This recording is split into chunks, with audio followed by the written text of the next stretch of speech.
Our planet has endured unimaginable disasters, cataclysms so severe that they wiped out over 99% of all species that ever lived. And yet, without these apocalyptic events, humanity might never have existed. Million years ago, a mountain-sized asteroid roughly the size of Mount Everest struck Earth at a speed 60 times faster than sound. The impact triggered one of the most devastating mass extinctions in Earth's history, wiping out the dinosaurs and reshaping the future of life on our planet. This is the story of that world-changing impact. Earth is about 4.5 billion years old, and across that vast stretch of time, the planet has undergone endless transformations. To help grasp such a colossal timescale, imagine compressing Earth's entire history into a single 24-hour day. In this timeline, Earth forms at midnight, and only at 11:38 p.m., nearly the end of the day, do we see the catastrophic impact that changed everything. A collision with an asteroid sent billions of tons of debris into space, igniting wildfires across continents and plunging the planet into a dark, frozen nightmare. 70% of all life was wiped out, including the dinosaurs. Yet from this destruction, new life would rise, mammals would thrive, and eventually humans would emerge. But how do we know this happened? Clues to this ancient apocalypse are hidden in stone, waiting to be uncovered. Welcome to the Red Deer River Valley in the Canadian Badlands, a fossil-rich treasure trove where paleontologist Phil Currie searches for the last remnants of the dinosaur age. Here, the rocks hold stories written over millions of years. The amazing thing about these badlands, Currie says, is that at different rock layers, we can find the fossilized remains of different dinosaur species, some layers packed with bones, claws, and even whole teeth. These sedimentary layers are like the pages of Earth's history book. The deeper you go, the further back in time you travel. But within these layers lies something extraordinary, a thin, dark band of rock known as the Cretaceous-Paleogene boundary, or the KT boundary. This mysterious layer marks the line between a world full of dinosaurs below and a world without them above. It dates precisely to the time of the mass extinction, 65 million years ago, and it appears all over the world. Below it, life thrived. Above it, 70% of species vanish. Could this layer be the smoking gun of a planetary catastrophe? To find out, scientists began hunting for clues across the globe. Thousands of miles away on Zumaya Beach in northern Spain, towering cliffs hold vital evidence. Nearly 30 years ago, biologist John Smith analyzed these ancient rocks.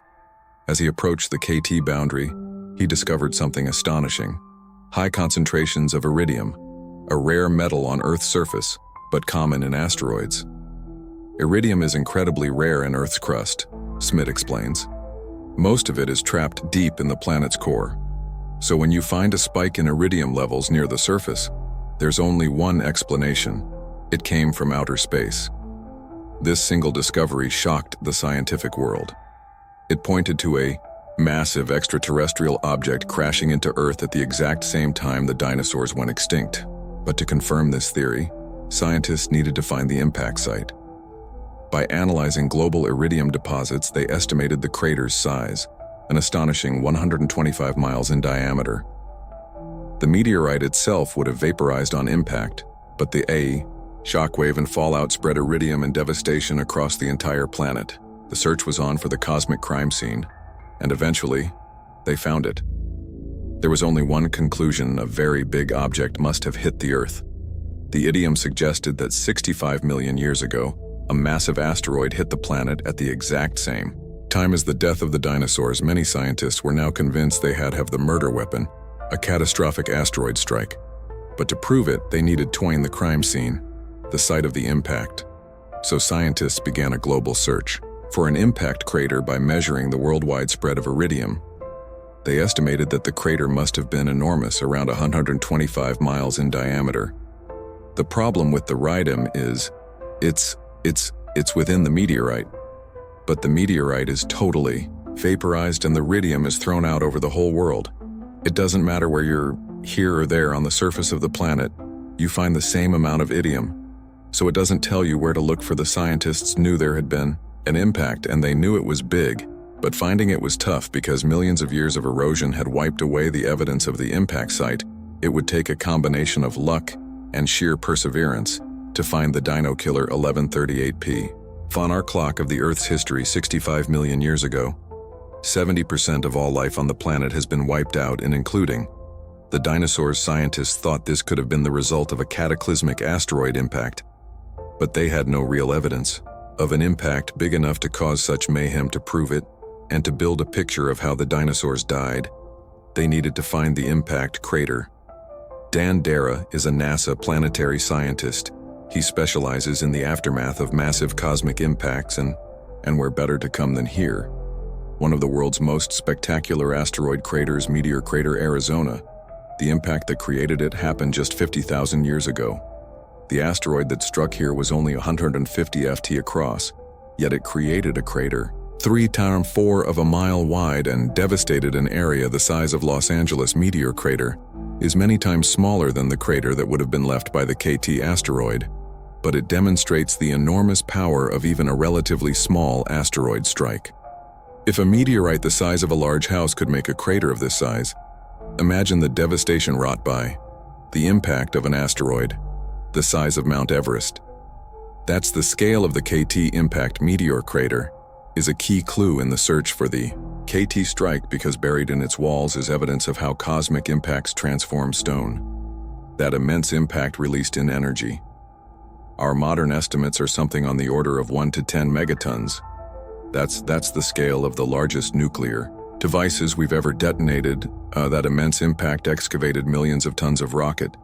It peeled open the desert like the petals of an immense flower and sprayed blocks of ejecta, huge masses of rock the size of a small house, for miles. In every direction out into the desert, the heat and trauma of the impact was enough to transform rock itself, shocking and pulverizing individual mineral grains. One sign of the violence of an impact event like this can be found in the rocks themselves. This is Coconino sandstone. It's a pretty solid sandstone. It's made out of quartz grains that have been cemented together. When this rock was shocked, in the impact itself, it was pulverized and broke those sand grains down into a much finer material, almost the consistency of flour. You can see here what the impact has done to that material, which has now been cemented back together in the walls of the crater. Very violent event that can turn rock into flour. This dramatic transformation was a vital clue in the search for the location of the asteroid strike. It pointed the scientists in the right direction following the trail. Dan Dara flies north to Trinidad, Colorado. He examines levels of minerals in the KT boundary line. The layer contains tiny mineral crystals similar to the ones at Meteor Crater, as small as grains of salt. It's quartz, but that's not why it's interesting. It's interesting because something smashed it to pieces. So here in the KT boundary layer, this thin white clay layer deposited, we find evidence not only of the idiom, which was the original signature that something funny, something extraterrestrial was going on here. This is that layer where we also find the shocked quartz. Shocked quartz is created when quartz is smashed by an extreme force at speeds exceeding thousands of miles an hour. Only one natural phenomenon packs enough punch to shock quartz and asteroid impact.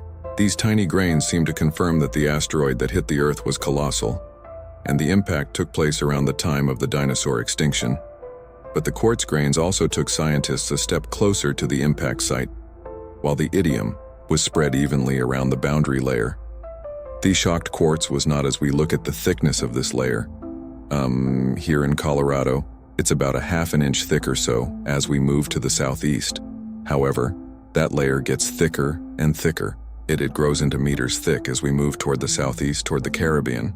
And so the increasing amount of shocked quartz and the thickening of that layer as we move to the southeast toward the Caribbean is probably a pretty good indication that the impact occurred in that region of the world. The shocked chords pointed to impact somewhere in the Caribbean. Still, the scientist couldn't find the crater. Then researchers got a lucky break in 1978. PMX, the Mexican oil company, was surveying the Yucatan Peninsula geophysical data from the survey, and gravity field maps revealed a giant horse show-shaped structure buried 3/4 of a mile underground. beneath the sea off the Mexican coast. It was huge, 112 m, across 12 m deep, with outer impact. Rings stretching to 125 millimeters in diameter. You see circles around each other like a bullseye. And the rings define the size of a crater. And it turns out that the largest ring was around 200 kilometers in size. And that was exactly the size of the crater, which was predicted 10 years before. It was massive, it was old. And it had all the signs of an impact crater. They took samples during drilling. And later on the microscope we found shock quartz by analysis of the rocks. We found high abundance of iridium, the iridium and shocked quartz in the crater match samples from the KT boundary layer. Scientists were convinced they had found the impact crater, but to be sure they wanted physical evidence at the surface. They got their break inside a Mayan human sacrificial pit in tropical Mexico, 11:38 p.m. On our clock of Earth's history, 65 million years ago, 70% of all species on Earth, including the dinosaurs, were wiped out. Scientists believe the cause was a catastrophic asteroid impact. They unearthed evidence of a massive crater in Mexico's Yucatan Peninsula, buried off the coast deep underground. What the scientists wanted was real physical evidence at the surface to prove that this really was the site of the KT impact. Chichen in Mexico, the Mayans worshipped here 1,000 years ago, but the land they built on was shaped by an event 65 million years earlier. The area is famous for its Mayan temples and also for its cenotes or sinkholes. They form when limestone rocks get hollowed out by water-forming caves. As the cave gets bigger, its roof weakens. Finally, it collapses, leaving an open coat to the Mayans. They were sacrificial pools to us. They're pointers to a species-killing impact crater. In 1996, NASA scientist Adriana Occhio made the connection between the cenotes and the impact. She realized that the pattern of the cenotes across the region was physical evidence of the crater. The discovery really was like a detective story. And the Cot ring was the last piece of the puzzle that gave credence to the theory. Cenotes normally occur along lines of weakness or faults in the bedrock. Oka realized that the Yucatan coats may not be on natural fault lines. The faults could have come from an impact. She studied satellite images of the Yucatan Peninsula and compared them with the oil company's maps. The cenotes were arranged in a semicircular ring exactly matching that of the impact crater. Here we are at the rim of the Cretaceous Tertiary impact crater. Dinot is one of many hundreds coats that form a semicircle that is the surface evidence of the Cretaceous, the Tertiary impact crater. If we were a satellite looking down on Earth, then we would be able to see the ring of the coats. The ring of cenotes confirmed the impact's immense size. You truly need to have that satellite perspective to be able to really get the dimension. It really truly is one of the largest impact craters on our planet. The pattern of cenotes was the final clue in the hunt for the KT impact event. Finally, scientists had the exact location of the impact. They could begin to build up a detailed picture of the day the asteroid struck 65 million years ago. A giant lump of rock hurtled through the solar system at 45. 4000 temperature. It was 6 mi wide and weighed about 1 trillion tons, the size of Mount Everest. And it was on a collision course with Earth. It smashed through the atmosphere and crashed into shallow seas at 20 times the speed of a bullet. The impact released 6 million times more energy than the 1980 eruption of Mount St. Helens. It set off a trail of destruction that would end with the death of the dinosaurs. And you realize that at that size, when that asteroid impacted the Earth at the moment, it started to contact the surface of the Earth. Its trailing edge was still up there at 35. 0F, that's, the altitude that jetliners are flying, so we were really talking a massive object slamming into the Earth. In the history of the Earth, only one other impact was larger. The collision with the protoplanet Theia 4.3 billion years before this collision created our moon. The KT impact was not nearly as large, but its effects wiped out roughly 70% of life on the planet. The initial plume of superheated gases and debris incinerated virtually all life in the impact, so nothing within a 1,000-mile radius stood a chance. It literally would have been hell on Earth. This mountain of rock would have immediately, the contact point would have started glowing with a brilliance, like the surface of the sun. You probably just from the heat of the fireball itself coming in, the flesh would have been burned off your body just from the the intensity of that fireball itself, to understand what happened on the day of annihilation. Scientists recreated in the lab, NASA's Ames Research Center just outside San Francisco. NASA scientist and asteroid strike expert Peter Schultz recreates the moment of impact when an asteroid hits shallow seas, just as it did 65 million years ago. First, he builds a layer of sand to represent the land. Then he covers it with water to simulate the ancient ocean. What we're trying to do is to put an ocean in here. We're trying to cover up the land with a shallow ocean. So this is kind of like something comparable to the impact on Yucatan 65 million years ago. To simulate the asteroid impact, he uses the A's vertical gun. It can fire a projectile at 18 km an hour. We should probably be able to see everything coming in, exploding, and then moving down range, so that should be good. Okay, Schultz raises the barrel of the gun to recreate the most probable angle of impact. He then loads the projectile, a steel ball, to represent the asteroid. Oh sweet, okay, get her saved, come on, get her saved. It's vital to examine the impact in detail. But the scaled down event happens too fast for the naked eye, so Schultz records the impact using ultra-high-speed photography that is simply extraordinary. Look at that. Okay, let's see what really happened. Step through this, slowly. Oh, let me go back. Look at this. Oh, this is gorgeous. Kapow here. Now it came in this direction, slammed in. This is now vapor that's expanding, heating up the atmosphere, just turning it into fiery hot. Almost as hot as the surface of the sun. It's really intense. This is the part that would have been lasting seconds and then would have translated all the way down range. And then the crater began to form. The effect of the impact amazes even Schultz if we imagine this being the Earth, our atmosphere, or if we're imagining ourselves in a jet plane 65 million years ago, we'd be flying along and we would be only about less than my fingernail height. The simulation shows the pattern of debris ejected from the sand and water. The bullet throws up pounds of debris. 65 million years ago, the asteroid would have kicked up billions of tons. We're talking about 500 billion tons of debris that was tossed out. We saw in the experiment that this was these were small splatters, but imagine this being the size of building, larger than buildings the size of a small city. The material thrown up from the crater reached speeds of up to 25 km an hour. Some of the debris would have actually achieved escape speed. It would have gone faster than the Earth could hold it together, to hold it in its orbit. That material could have made it to the moon. There may be some material sent from the Earth to the moon. The immediate effects of the impact were devastating. At the point of impact, the temperature hit 16. 0 it melted surrounding rocks and sent molten bullets flying out at supersonic speeds. Then came a violent and powerful shock wave. Superheated 2,000 mph winds curdled out from the impact site, incinerating everything in their path. Hell came to Earth, and its creatures had no place to run. This is worse than a horror movie. This is worse than your worst dream. It is very difficult to contain our imagination when it comes to thinking about something. The scale, the initial impact, was over, but the aftermath was just beginning. The asteroid landed in water, triggering a gigantic tidal wave, one of the largest the Earth has ever seen. 65 million years ago, a gigantic asteroid smashed into the planet. The impact shot out a superheated blast wave that reduced anything in the kill zone to ashes, but this was just the beginning.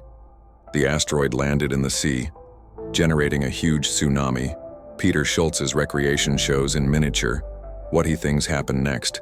The shock wave from the impact itself actually causes the water to splash out. So we've already created a shock that is the beginning of a tsunami that would have traveled all the way across the Gulf of Mexico. It would have been speeding along and then crashing on the shores in Alabama, Georgia, that whole region, and over on the western side of Mexico. The tsunami of 2004 was around 30 ft high. The tsunami 65 million years ago would have been 10 times higher and thousands of times more destructive. A 300-t wall of water hurtled out from the impact zone, and at hundreds of miles an hour. First, a superheated fireball, then a blast wave, then a mega tsunami. Nothing within the kill zone could have survived the onslaught, yet far from the impact radius, literally. On the other side of the Earth, dinosaurs were wiped out. Something didn't add up unless the aftermath of the impact was even greater than thought. Back at the KT boundary in Colorado, planetary scientist Dan Durda has unearthed a microscopic clue that could explain how the impact triggered a global catastrophe in addition to the idiom that we see in this layer. And the shocked quartz grains we find, small particles of soot in some cases, actual charcoal. But the soot we certainly see all across the layer and in all parts of the world. And in fact, if you add up the total amount of soot in that boundary layer, it adds up to something spread globally. It's something on the order of 70 billion tons of soot. And that's roughly equivalent to, all the Earth's vegetation. Going up in flames at once, this layer of soot found in the KT boundary throughout the world can mean only one thing: a global inferno. But just how does a whole planet catch fire? Los Alamos, New Mexico. It's the birthplace of the atomic bomb, but today LOSAL scientist Kathy Plco studies a much larger explosion here at the Applied Physics Division PLUSCO, and the team used supercomputers to study how a cosmic impact could incinerate an entire planet. The simulation also reveals for the first time just how the planet burst into flames. The impact was so powerful it hurled over 500 billion tons of debris into the air. A lot of it makes it up into the upper atmosphere, and some of it even makes it out of the atmosphere and it orbits in space for a little bit, and then re-impacts into the surface of the Earth somewhere else. So this debris actually went all over the surface of the Earth. And as it was coming back in, just like when you see in a meteor shower, things heat up as they come back in to Earth's atmosphere, this debris would have heated up too. But there was so much of it that it would have heated up the entire atmosphere and started forest fires just from spontaneous combustion on the opposite side of the globe for hours after the impact. Billions of tons of superheated debris rained down on Earth. It buried the planet in burning rock and set the Earth on fire. Soon most of the world was ablaze. Many animals far from the impact zone survived the initial blast, only to die in the raging wildfires. For the dinosaurs, anywhere on the planet would have been lethal at that point. Anything standing anywhere on the surface of the planet, even in Antarctica or Siberia on the other side of the world, would have been in real trouble. It was a very, very bad day for the dinosaurs. Incredibly, against all the odds, a few dinosaurs did find shelter and survived the tsunami and the global fires. But even their days were numbered. Of all the places on the planet the asteroid could have struck, it hit the worst possible spot, 11:38 p. on the clock of Earth's history. 65 million years ago, a massive asteroid struck off the Mexican coast. The impact, the tsunami, and global wildfires that followed wiped out almost every living thing on the planet. A few hardy creatures still survived, but they faced an even greater threat: sudden and dramatic climate change. The impact lofted all of this ash and debris and dust into the atmosphere, blanketing the entire atmosphere with a thick, opaque layer that made it night for about 2 to 6 months. You couldn't see anything. You couldn't have seen your hand in front of your face on the other side of the world for 6 months. If you were sitting on the moon watching this, it would have been your worst science fiction movie. It would have been a very, very different place, not the blue planet. It would have probably been more of the great planet. Dust and ash blocked out the sun. Temperatures dropped like a stone and kept on dropping thanks to the impact's location. If there was one place on Earth that would have been a bad place to be hit, it was Yucatan Peninsula. The fact is that that area had a lot of sulfur-bearing minerals, and that has longer-term effects on the global climate, as well as immediate poisoning in the area around it. The blast generated incredible heat. It vaporized the rock and blasted tons of sulfur dioxide into the air. The gas mixed with water in the atmosphere to form droplets of sulfuric acid, and that was a disaster. The droplets were highly reflective. They bounced the sun's heat energy away from the Earth and sent temperatures plummeting. So at first you have the dust lofted into the atmosphere, which blocks out the sun, that eventually falls back as the atmosphere and cleans itself out, but then you've still got these sulfur oxides up in the upper atmosphere which reflect sunlight and cool the planet. So this prolonged the impact winter for probably another couple of years. Temperatures dropped by about 10 degrees. If forests destroyed by the global fires struggled to regenerate. Eventually the sulfur dioxide fell to Earth and temperatures returned to normal. But there was a sting in the tail. The sulfur dioxide oxide fell as acid rain first. You have this 6-month-long winter where there's no sunlight at all, and then finally you get a little bit of sunlight and the plants think, oh good, finally I can sprout my seeds and grow again, and then the sulfur dioxide falls, as acid rain and burns all the leaves off your plants. The food chain collapsed, the few animals that had survived the blast, the tsunami, the raging fires and the plummeting temperatures now began to starve. And the asteroids. After effects just kept on coming now. Global cooling made way for global warming.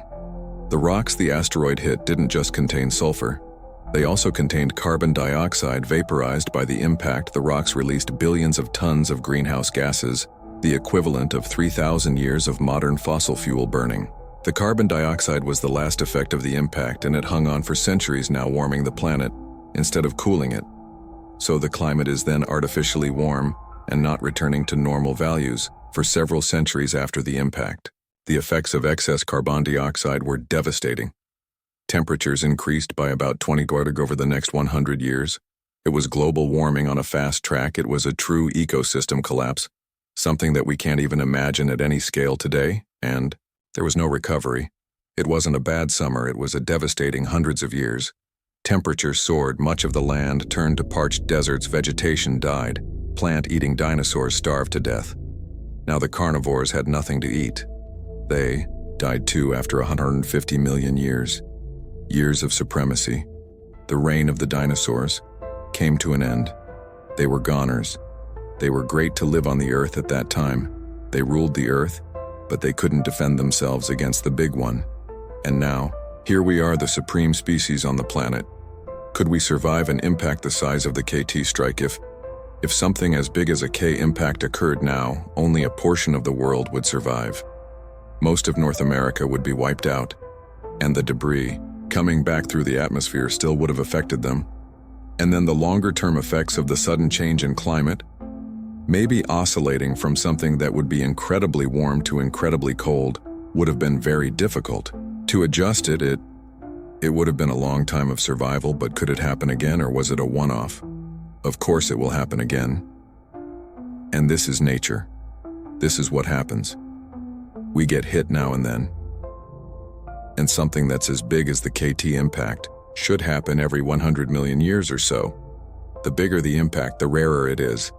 So we could be waiting another 35 million years for another dinosaur killer, but smaller impacts are much more frequent. 50,000 years ago, a 150 FT asteroid created the meteor crater in Arizona. That one devastated an area the size of Los Angeles as recently as 1908. The Tunguska asteroid destroyed an area of 830 square mil. Impacts this big happen around every 100 years or so. So we're due another one very soon. The KT impact wiped out 70% of all species on Earth. But despite the death and destruction, life persisted. Somehow a few species not only survived, they thrived and eventually evolved into US 65 million years ago.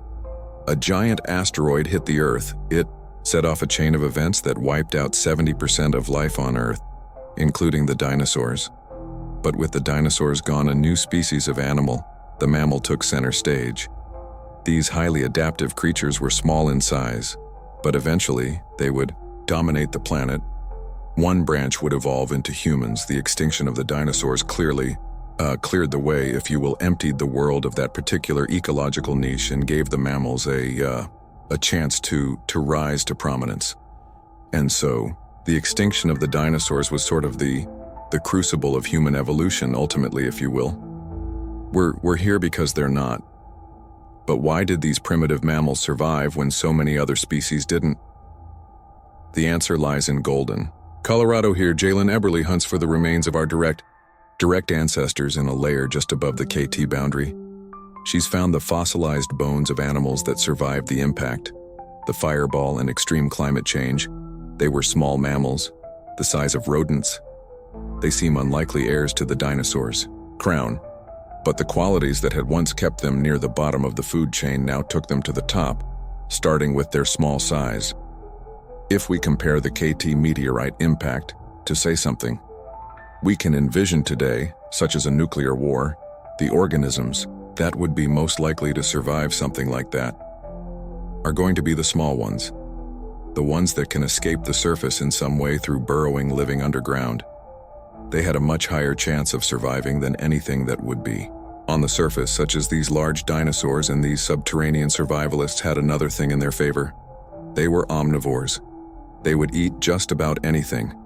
The mammals that you have right after the KT impact, such as the spell, right? Here by Aiden. These guys are generalists, meaning they could probably eat a variety of different things for mammals.